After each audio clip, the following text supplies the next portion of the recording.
What's good with it in the hood with it? Welcome back to the Collective Clips where you already know. Bang, bang.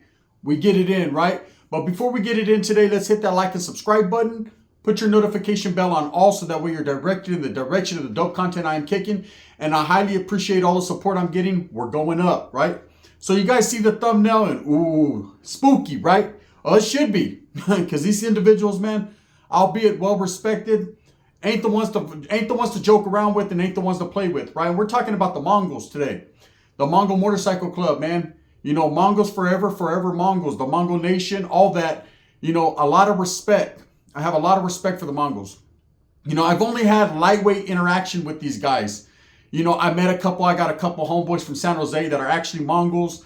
And I can tell you this, first and foremost, they hold it down. They've been holding it down. They continue to hold it down.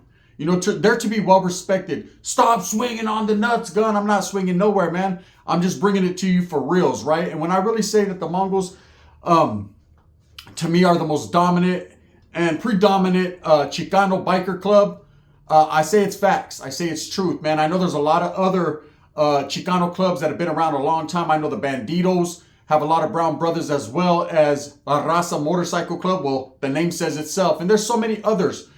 But the Mongols have kind of taken over that label as the top Chicano biker club. Now, you got to understand, when it comes to the Mongols, they've been around for a very long time. And initially, man, they had a lot of whites, of course, and a lot of brown men.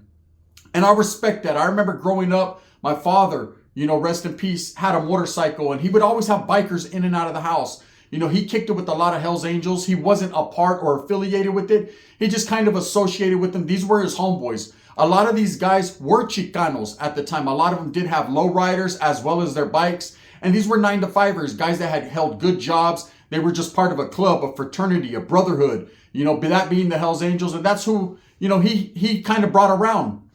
So I always remembered the Hells Angels, and as a young kid, being in Northern California, that was kind of the dominant group. I had never heard of the Mongols because I hadn't traveled to Southern California or the Vogels or any other, you know, outlaw motorcycle gang, all these different groups or clubs that you would consider one percenters, right? So anyways, you know, over the years, the Mongols have established their foothold in California. And I know that there's a lot of different people that are going to chime in and speak their piece, where they started, how they started, who started them. But I know that they started out as predominantly a white biker club. Not necessarily were they on some racial shit or a racist tip, but that's just the way it was. Now, there was, of course, a lot of Mexicanos or Chicanos involved, man. And in the 90s, the 80s and the 90s, I'll say that's when it became predominant in numbers, Chicanos. It is now considered probably the most biggest or most dominant Chicano biker club, period. So anyways, I started to recognize them in the 90s. I started to hear about them, you know, and I think about the time that Doc Cavazos became president, you know, the former president, former national president of the Mongols, was when they became a little bit more mainstream. I think how flamboyant he was and how John Gotti-ish he was is what made them, you know, more known so to, you know, the society rather than just the bike clubs. They had already established their foothold. They had already gained their respect. They were already patched up doing their thing, man, and recognized very well, you know, of course, in Southern California and now everywhere around the world. But in the beginning, I hadn't heard about them. You know, I was more so doing my norteño, my gangbanging thing. I was in the streets like that. And when I thought bikers, I automatically thought about Hells Angels and other groups like, you know, of course, Banditos and shit like that. So anyways, one of my tios is who hit me to the game about the Mongols. You know, one of my uncles, he rode motorcycle as well. He was what you would consider, he was not in a club, but he was kind of what you would consider a renegade, someone who rode solo, right? So he was able to kick back with certain individuals. And I remember, you know, having another uncle who was part of the Hells Angels movement, who was actually a patched in member of the Hells Angels from the old school. You know, we're talking about 70s, 80s. Before he passed away, he got hit by a diesel. Him and my uncle was not allowed to come to his home. And I always questioned it, like, man, Thanksgiving or whatever, we'd go over there, we'd have a good time. But my tío never pulled up. He'd always pull up to the pad, chill with my father or something after, but he never chilled there with my tío. It's like they didn't see eye to eye. And so one day, I asked the one who was a Hell's Angel, I said, well, what part of the game is this? He never comes over, you know what I mean? I see you guys at family functions, but he never comes to your home. And he said, well, he's not allowed to come to my home because he associates with basically the club that we don't get along with, which is the Mongols. So that was pretty much the first time I had ever heard the word Mongol, right? And this was about the time when Doc Cavazos was, of course, the national president at that time. And so I started looking into it. I started to realize, okay, I hit my uncle up. You hang around with the Mongols? He says, yeah, I go down South Southern California, Montebello area. I fuck with them. They're cool, but, I'm not part of that. But if I was ever to be involved in a club and join a club, it would probably be the Mongols. Just because he was more about his culture and Mexicanos, and that's where he was leading, right? So he started to tell me, he said, yeah, there's a lot of Mexicans there. It's all love. It's familia. It's a lot of culture. I like it. I love it, right? And so that was it. But he never ended up getting joined in, man. He never tried, right? Let's just say that. He was too busy fucking chasing the spoon and women. So he didn't really dedicate himself. And you have to be dedicated to be a Mongol. You have to be cut from a different cloth. These gentlemen, man, these guys, I've done time with them in and out of prison. I've seen them on yards. I've seen them maintain. I've seen them on the streets. And everywhere I went, I haven't seen a Mongol yet in my life, man, or period, that has ever bowed down or has ever ran away from a good fight, right? That's just the way they are. They're bred like that. Their club, their credence, all that. It's facts. So anyways, I think when I said Doc Cavazos was Gotti-ish, you remember when I say John Gotti, or you remember John Gotti was flamboyant. He brought the mafia into the mainstream, right? That's when everyone started hearing about it. He thought he was a superstar, a rock star. And ultimately, that was his demise, man. His people turned against him. Sammy the Bull testified against him. And, he went to prison for life. And then he passed. And Doc Cavazos was kind of the same way. But what he started to do was implement bringing in guys from Southern California. He started to recruit vatos that didn't even have motorcycles at that time. People that just had cars.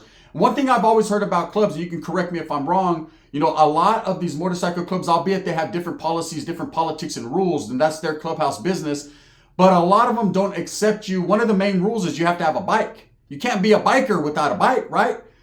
So I had heard that was one of the Mongols' rules too, but when Doc Cavazos got involved, he actually not changed that rule, but kind of overstepped or overlooked that rule. And that's why he was not as well received or loved as many of the other presidents would be, and can continue to be, or past or present, just based on, when someone's too full of themselves, when they get put in a position of power and they get power drunk or drunk with power, they don't know how to act. They start thinking that they could rewrite rules, or that fucking the foundation that was already set before them. And it happens in every biker club, in every gang, in every group. There's always that one bad apple that'll spoil the whole damn bunch, that decides and takes it upon himself to be that one. And some guys are well respected. Some guys have earned the position they're in enough that people will overlook that and not let it overshadow the bullshit. But it becomes bullshit when it starts to become a problem. And the problem was that Doc Cavazos was recruiting from the southern pool, meaning he was recruiting from which was typically La M's fucking people. He was taking sureños and people that were dropouts and people that were active and people that were, not trying to associate themselves with their Sureño gang, or even vatos that were active gang members, and flipping their mentality and showing them a different way and bringing them into the fold. Now, of course, I've heard things have changed, man. Now, to be involved with, the biker community or the club, especially the Mongols, you have to denounce your gang at the door. You have to no longer you can't serve two masters. You can't be part of a vato in a hood and represent and have it all over you, and then represent a clubhouse and a brotherhood and a different way of life. These are two different ways of life. They seem similar because a lot of people believe that these biker clubs have the gang banger mentality, but they don't. A lot of them, like I always say, are 9-to-5ers. Good, decent men, own their own businesses, weekend warriors, just like to party, have a good time, and want some good brothers to do it with. Now, there are elements, just like in any gang or any group or organization, that are bad, that have their hands in the cookie jar. They have their hands in the mix. And that's a bad reflection on everyone else, because at the end of the day, what happens is if one person gets busted and they're wearing their cut, or one Sureño gets busted and he has a blue rag, or one Norteño gets busted and he has a huelga bird on his shirt, I'm gonna tell you what's gonna happen. The feds, the alphabet boys, 3-letter boys, whatever you want to call them, are gonna utilize that to say that it's at the direction or the benefit of the gang, and that's where RICOs come into play and indictments and things of that nature. So, the Mongols are not invisible to indictments. They're not, there's no secret shield surrounding them. They've went through their hard times. In fact, they just went through a legal battle for a very long time over their patch, where the feds were trying to take their patch away from them. Ultimately, they did win that case. Okay, so my interaction with the Mongols goes like this, man. I used to frequent San Jose quite a lot. I used to go up to the east side of San Jose. I have familia from Newark, which is right on the edge of San Jose, man. So we used to slide up to San Jose all the time. I've been there on plenty of Cinco de Mayos. There used to be a club where all the norteños used to go, all the high power, heavy hitters, man. This is back when, I don't know if you guys recognize this name, Lencho and all these type of guys were doing their thing out there in San Jose. But I used to go fuck with a couple homeboys that I did time with, that I had met over the years, and my primos. So we'd go downtown to fucking, what was it called? Was it Fuddruckers? Or I forget what the name of the fucking place was, but it was downtown right next to some condominiums. It was a bomb-ass little hamburger spot. We'd go hit there. We'd wiggle all throughout west side and east side San Jose, Capitol Park, south side, all that. And there was incidences where we got into it with Southsiders. We got into it with other norteños, a little red on red. But we had never really got into it with bikers. That never seemed to be an issue, man. Again, I wasn't aware at that time that bikers were present, that there was a lot of bikers. Now, I don't know what year the Mongols actually set up their clubhouse in San Jose and they established, at that time, I'm not sure if they were even around. But what had happened was, I was wearing all black like I usually do, not red, like people assume because I was an active norteño. I was wearing all black one day, and one of the homeboys was also wearing all black, and we were just doing our thing downtown in San Jose. And we got approached by a couple of Hells Angels who thought we were Mongols. And up until this point, I have never had conflict with bikers, period. So I was kind of like, nah. And they were like, these guys aren't wearing cuts. The way we talked, and we were like, nah, this is Norte. I showed them a red binder. They were like, oh, okay, that's cool. At that time, Norteños and Hells Angels were cool. There was never, if there's ever been any drama, it has to be based on clubhouse to clubhouse, city to city, chapter to chapter. With that particular city, because I've never had no beef with them. In Merced, we were cool with a club called Bar Hoppers that were pretty local, that they actually ran real tough and tight with, the local Hells Angels. So there was never no beef. So anyways, that was my first inkling of them not getting along with Mongols, right? And how serious they were about it. And I figured if they were serious about it, I could only imagine how the Mongols were about it. So years passed, man, and I'm actually on the run, right? I'm actually on the run. I'm in the newspaper in Merced, and I wiggle down to Ventura. And I'm staying with the chick in Ventura. And I've kind of told the story here and there, right? I knocked some chick. We went to my homeboy's house. He lives out there in Oxnard. His fucking old lady brought over one of her college friends. I knocked her, right? Knocked her down. She had wiggleization, right? She was real. And I was realer. So I knocked her. And when we go back to the town, the homeboy pulls us to the side before we go back to the town and says, hey, bro, you're on the front page of the newspaper, you and the homie, for fucking assault, right? I went into a bar, seen a dropout, got off on him, tried to whack him, hit him with the bottle on the head, broke it over his head. I got stabbed in the process. It was a big old thing that happened in Merced. This was 2006, right?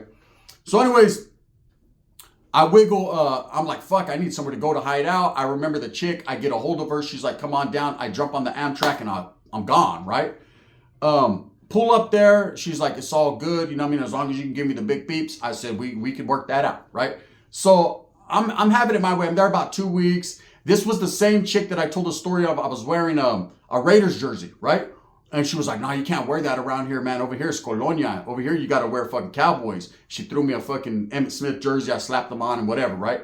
I didn't know, I wasn't trying to get in the mix with Southsiders. I wasn't going to deny a fade or act like I wasn't what I was, but I was on the run. I was just trying to blend in. I didn't go outside much, just to smoke a frajo, go on the porch and whatever, right? Anyways, we hit a couple fucking restaurants, but there was never no problems with the Southerners. So now I'm chilling, man, and one of my primos hits me up, and he's like, hey, fool, let's slide out to Montebello, right?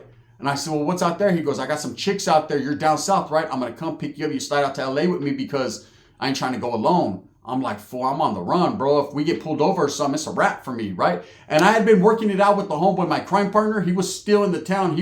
I thought he was in the town, right? But he was hiding out at his primos, which was actually the homeboys house we were initially at, right?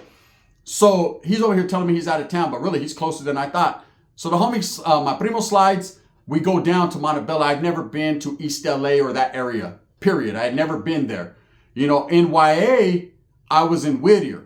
That was about it. I've been out to Compton just because I have a couple family members there, tias and shit. And I've been to Wilmas a few times because I have primos from the west side of the Wilmas area, right? I ain't going to say their names so you can whack them, right? It's not going to happen. It's just familia. They're solido and active, right?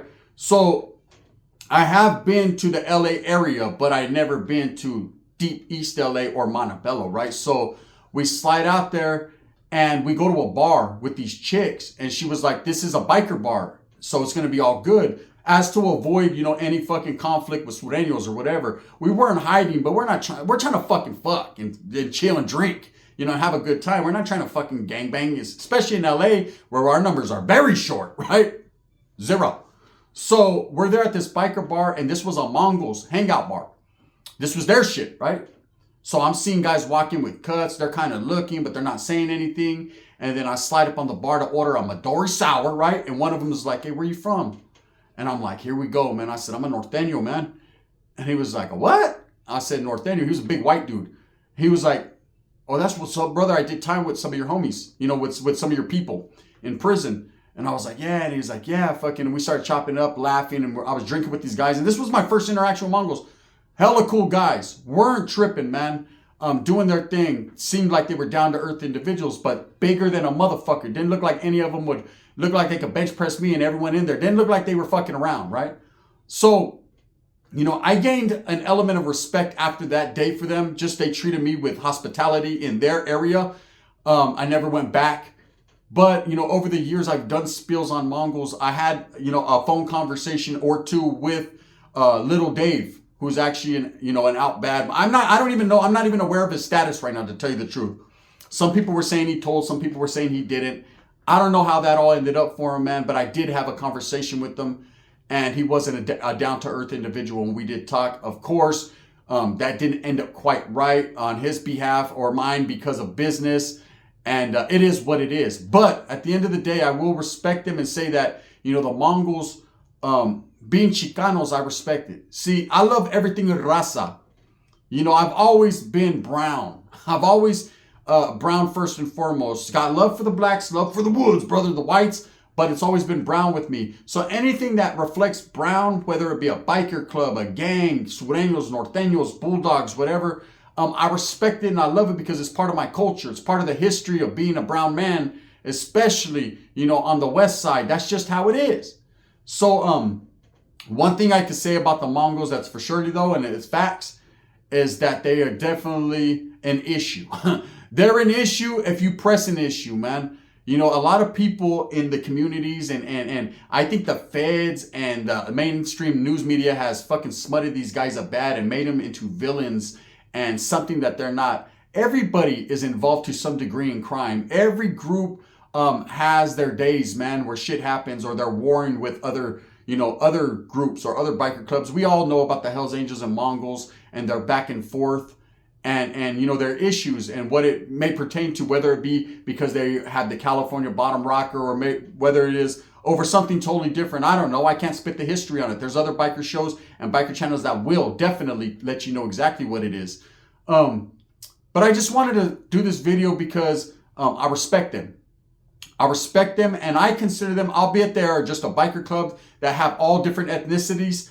I will always consider them a Chicano biker club because of their numbers have become the majority and just the way they represent the raza well, man. And there's people that say, oh, the bikers are just dirtbags or dirty. No. It's furthest from the truth. These are guys out there in their community working hard, paying their taxes. A lot of them, man, do food drives, toy drives, give to the unhoused, the homeless, whatever you want to call it.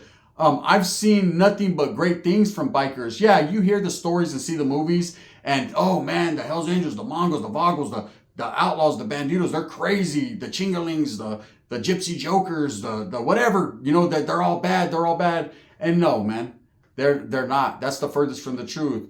They have earned their respect, and it's up to society as people to stop fucking putting a stigma on them and turning them into monsters that they ain't, man. They're normal, just like you and us. They're raza, the ones that I met. With that being said, I hope that you move smooth with a purpose, get everything that you want coming. Remember, at the end of the day, I'm all about respect, man. Give it to me and I'll give it back to you. Don't even give it to me and I'm going to treat you good until you fuck it up. And then we're going to have to fuck some shit up. That's just it.